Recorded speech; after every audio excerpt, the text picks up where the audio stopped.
Now, that is just a small piece of what Kerry Combs had to say today. Head to BCSNNation.com or our YouTube page to hear the full comments from Kerry Combs. As we welcome in Tony Gerdeman from BuckeyeScoop.com. And Gerd, let's start with Coach Combs and kind of that Buckeye Brotherhood sermon that we received earlier today. It was a stark reminder of why he is such a powerful and persuasive recruiter, because he speaks from his heart and he bleeds scarlet and gray. Yeah, and he also stands by what he preaches to his players, and it was maybe the most remarkable coaching availability press conference that we've seen at Ohio State in some time. To see Kerry Combs finally address this, and it started out with just a simple question: "Hey, how's the transition going, or how has it been for you?" And then he went on and told us how it's been going for him, and how sure he could have left, he could have quit, but then everything he's ever told his players as a head coach, as a college coach, as an NFL coach, about, yeah, you may lose your job one Saturday, but you can get it back the next Saturday. So don't quit. Don't go into the transfer portal. Don't do this. Don't do that. All of those times he's told his players that if he would have left this season from losing one of his job responsibilities, he said basically, I would have been lying to all of those players, and I would be a complete liar if I were to do that. And so there is that. And then, is the brotherhood real or is it not? And if you stick by your brothers and you stay for your coaches and your players, that and lends more credence to the fact that, yes, the brotherhood is real. If you get your feelings hurt and you just leave, then certainly there's no brotherhood for you there. And he talked about, are we just coworkers, or are we in this together? Like, if you don't have close relationships with the people you work with, then it doesn't mean as much, and you can just leave. But it means too much for him, and it was a really, really heartfelt, just releasing of what he wanted to say, because you could tell he had a lot of stuff to say. He had a lot of pent up words, and you could tell there's still some hurt there. There's still some anger, but also, the acceptance of it, the inability to change anything now, and certainly not to dwell on it. But it's really, really interesting. I would also recommend folks go ahead and check that out, the entire, 30-minute session. The cynic in me is going to say, well, the only reason why we heard from Coach Combs is because the defense played better the last couple of weeks. And that's partially true, but let's face it, Maryland was a much better test. And I think that the way they played against Maryland has to give you a little bit of optimism going forward, as we know the back half of the Buckeye schedule is much tougher than the front half it was. Yeah, and the Maryland game provided the biggest test of the pass defense that Ohio State has seen this far. And I think they did pretty well. This is still a defense that is coming into its own, but you've got players who now are comfortable with their roles because they know what their roles are. They're not just being like, why did I just get yanked out? Why did this guy go in? I mean, we saw that kind of explode with Kayvon Pope, and weeks before that, Dallas Canton not knowing his role, so he decided to leave. Guys now know what they're being asked to do. They can expect when to be called upon. They're able to make these roles their own, and then also perform them well because they know exactly what they are being asked to do. And you're seeing things in the secondary shaking down, and Cameron Martinez and Marcus Williamson know their role. Lathan Ransom, Bryson Shaw know theirs.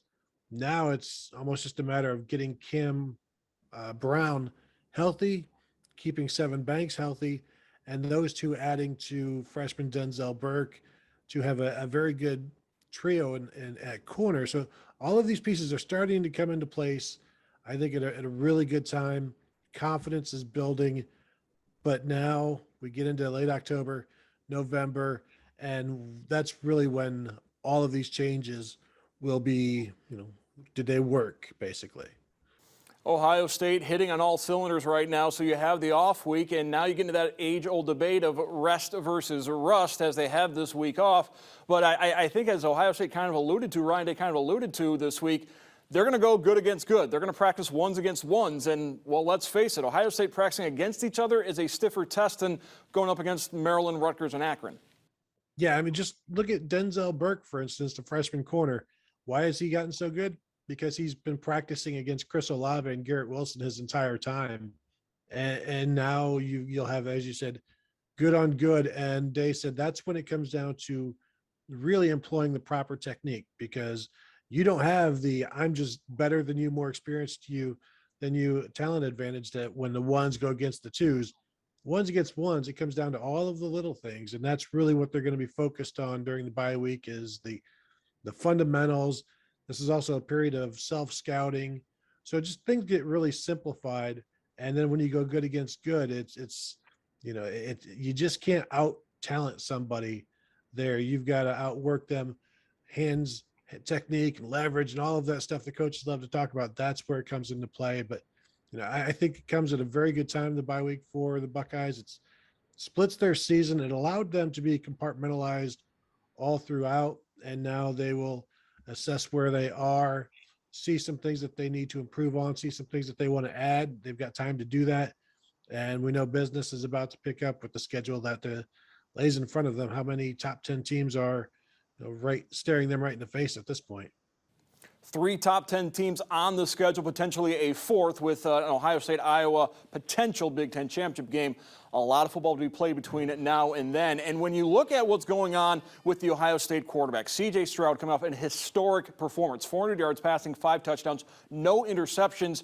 There's going to be a coming back to earth for C.J. Stroud in the second half of the season. So the question is, how is that freshman going to handle that adversity?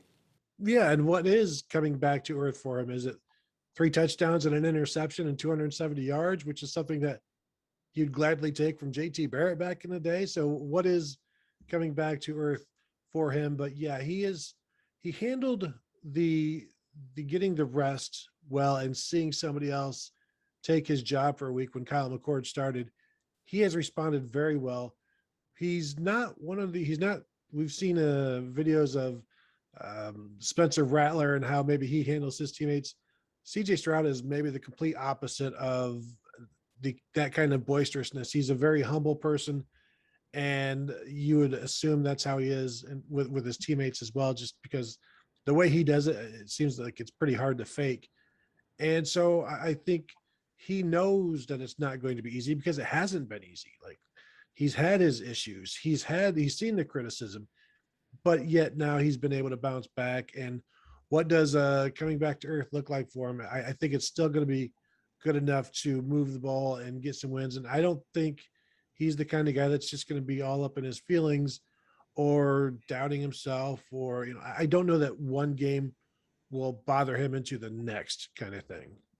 Speaking of JT Barrett, that first drive against Maryland very much felt like a JT Barrett drive, where, JT Barrett always said you can't go broke taking a profit. Hit those 3-4 yard passes, just pile those up. And it seemed like that's what they did against Maryland as they're trying to feel out the Terrapins. A lengthy drive that did end up in a touchdown. So I was getting flashbacks to the JT Barrett days in that first drive. That's funny. Ryan Day was asked about that after the game, about the 17 play drive. He's like, 17, it felt like 25 plays. And, they couldn't run the ball in first or second. They'd have to throw it and pick up the first down.